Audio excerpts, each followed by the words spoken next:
The Voynich Manuscript is considered one of the most perplexing artifacts in recorded history because every attempt to explain its language, purpose, and origin has failed to produce consensus, despite more than a century of systematic study by linguists, historians, cryptographers, and scientists across multiple disciplines.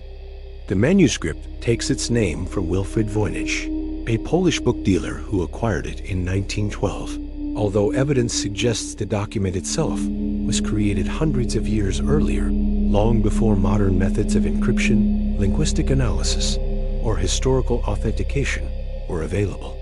Scientific carbon dating conducted on the parchment confirms that the manuscript was produced in the early 15th century, firmly placing its physical origin in medieval Europe, even though no known culture from that period produced a written system resembling the text found within its pages.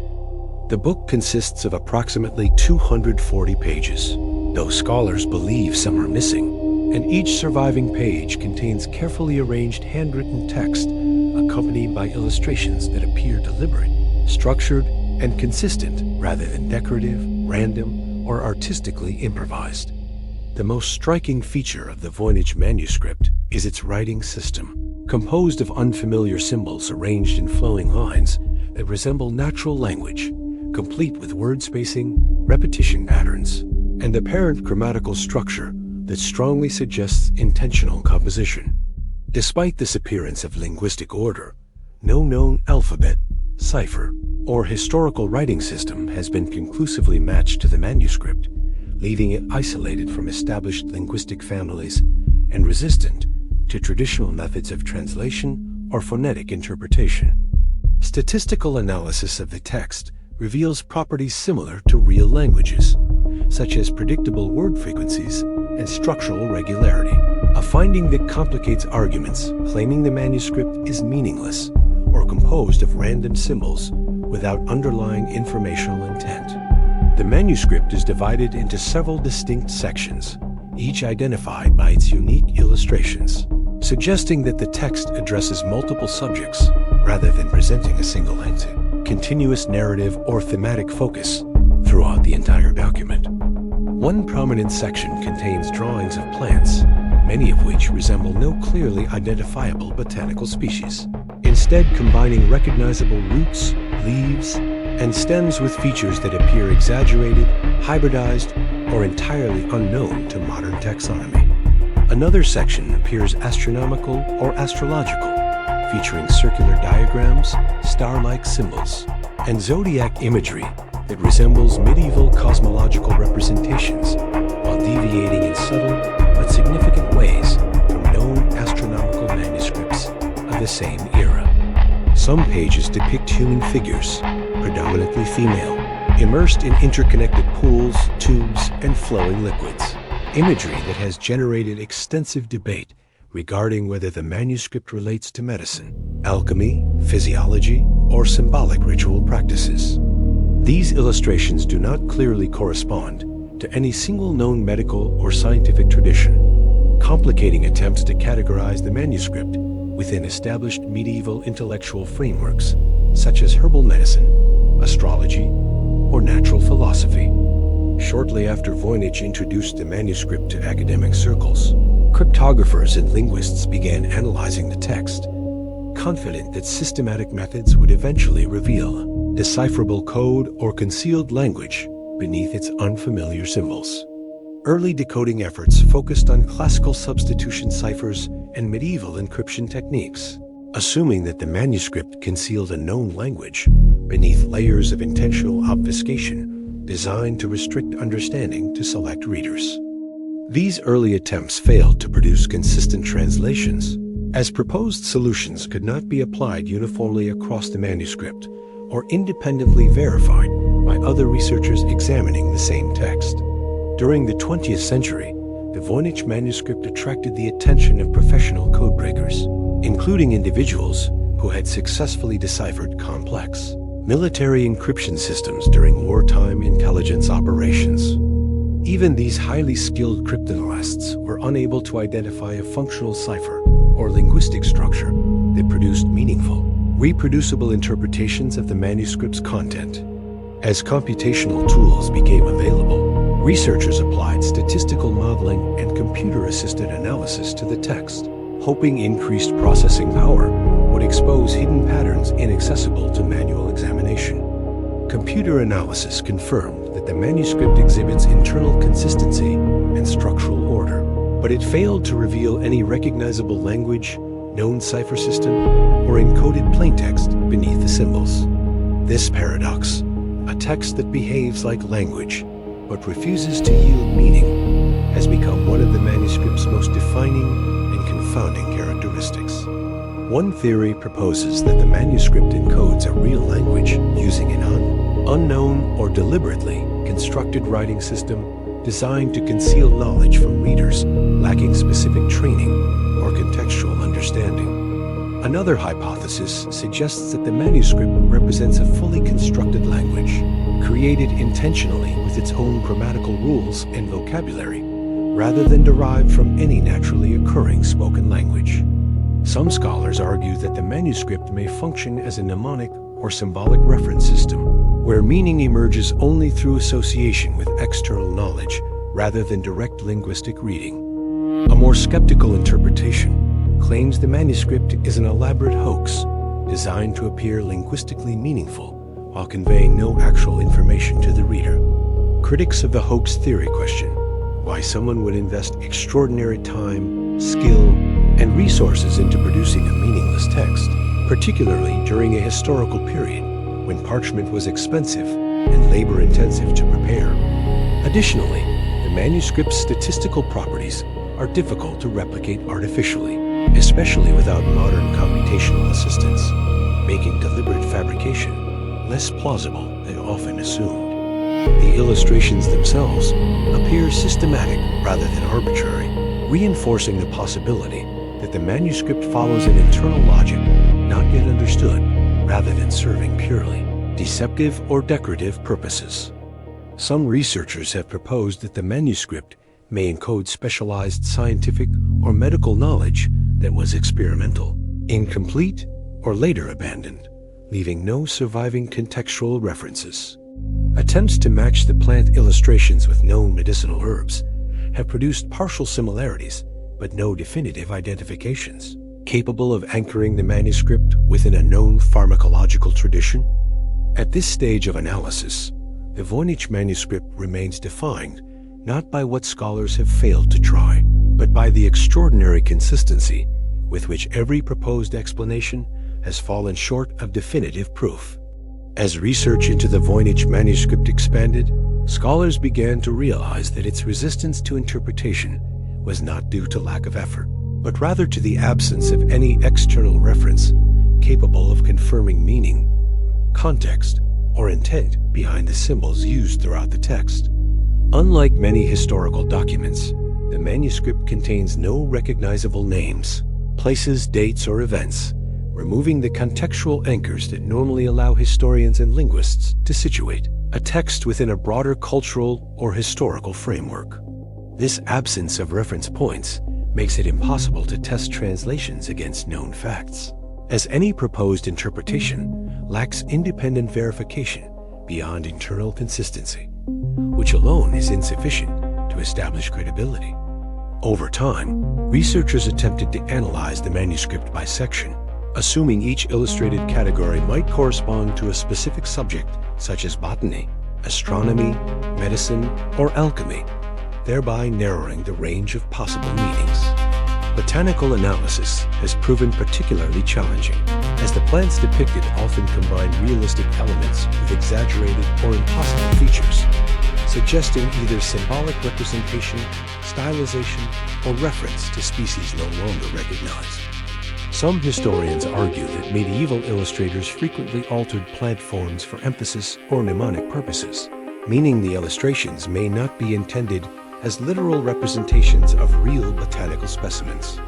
Astronomical sections of the manuscript have been compared to medieval star charts and zodiac calendars, revealing partial similarities that suggest familiarity with contemporary cosmological concepts without confirming direct alignment to known systems.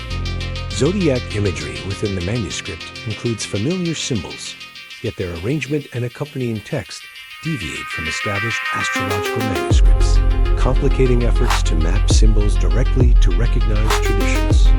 The presence of nude human figures interacting with complex fluid systems has generated speculation ranging from medical theories involving bodily humors to symbolic representations of transformation, purification, or cosmological flow. No known medical manuscript from the 15th century depicts human anatomy or physiology in a manner closely matching the Voynich illustrations, leaving this section particularly resistant to classification. Linguistic analysis has shown that the manuscript's word patterns display positional rules, with certain symbols appearing only at the beginnings or ends of words, a behavior commonly associated with structured writing systems. These positional constraints suggest deliberate construction rather than randomness, reinforcing the argument that the text encodes information according to rules that remain unidentified. Attempts to map the text onto known languages through substitution have repeatedly failed, as no consistent phonetic values produce meaningful or stable translations across multiple sections. Some researchers have suggested that the manuscript may use an enciphered shorthand system, compressing information in a way that obscures both pronunciation and semantics. However, no surviving shorthand system from the medieval period fully accounts for the manuscript's complexity, consistency, and scale.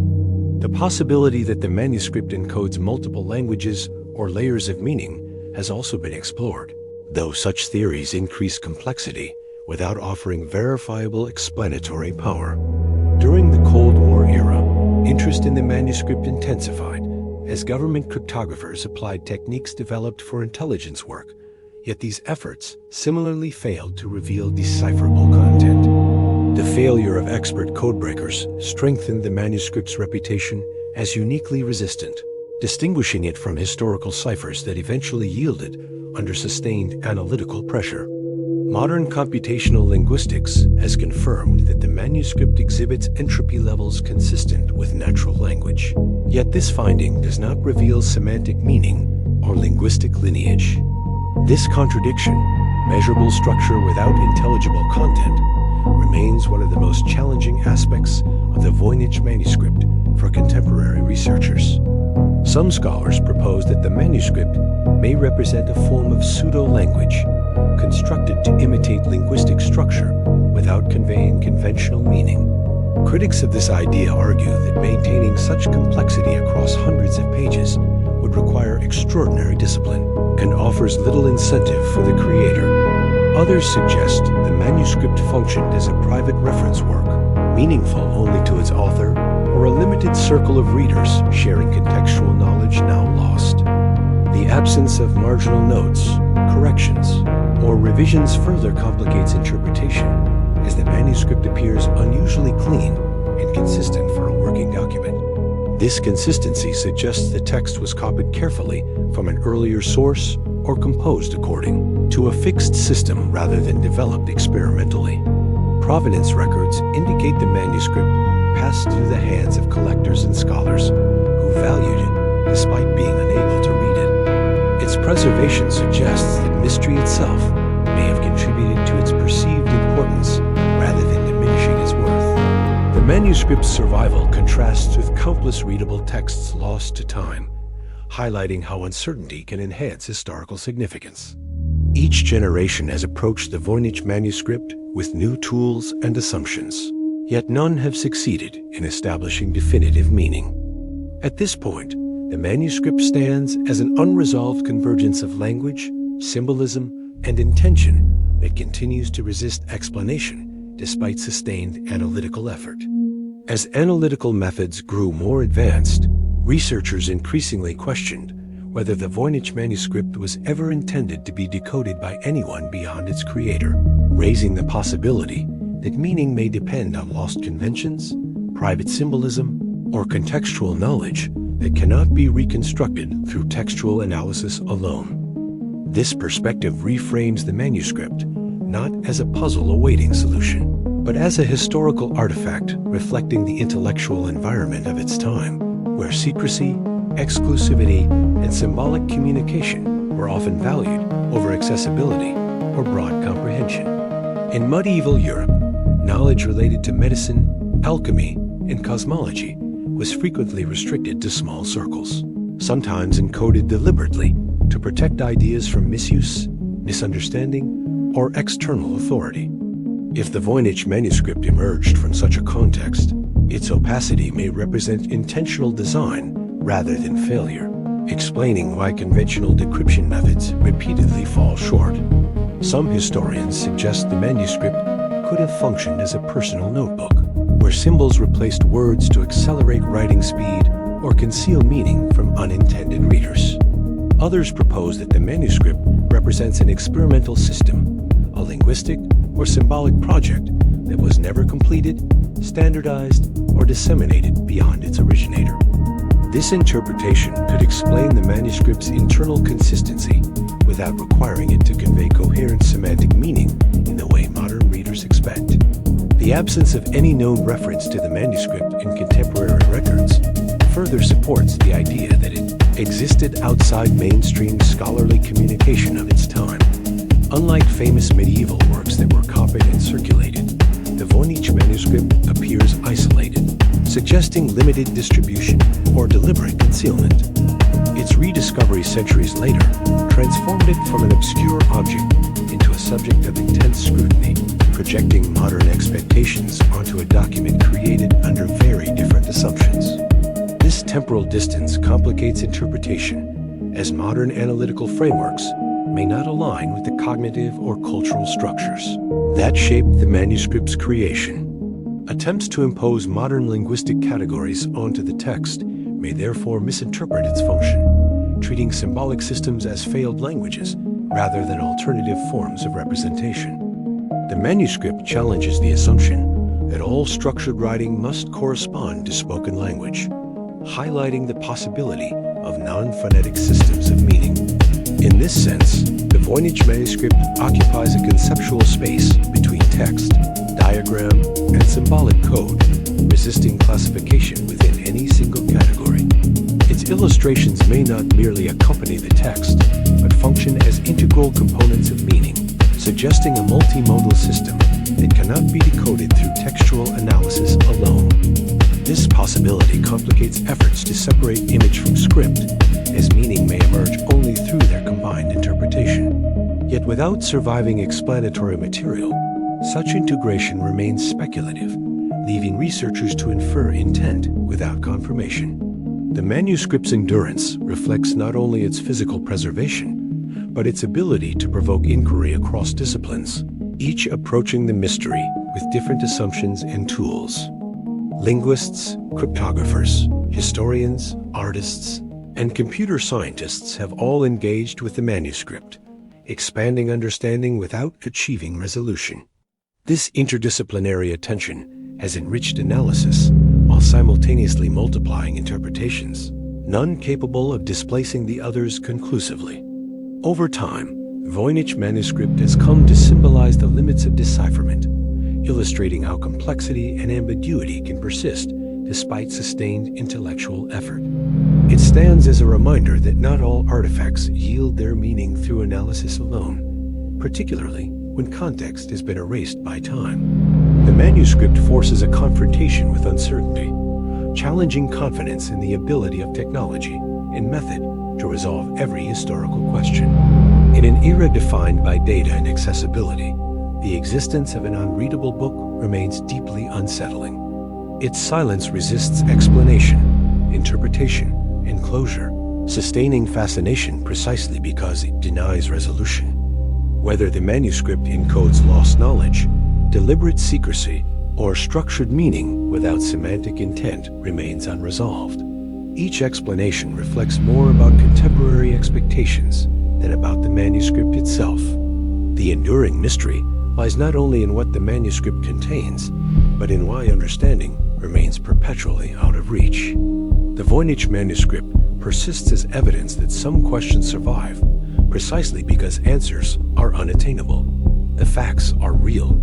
The explanation is up to you.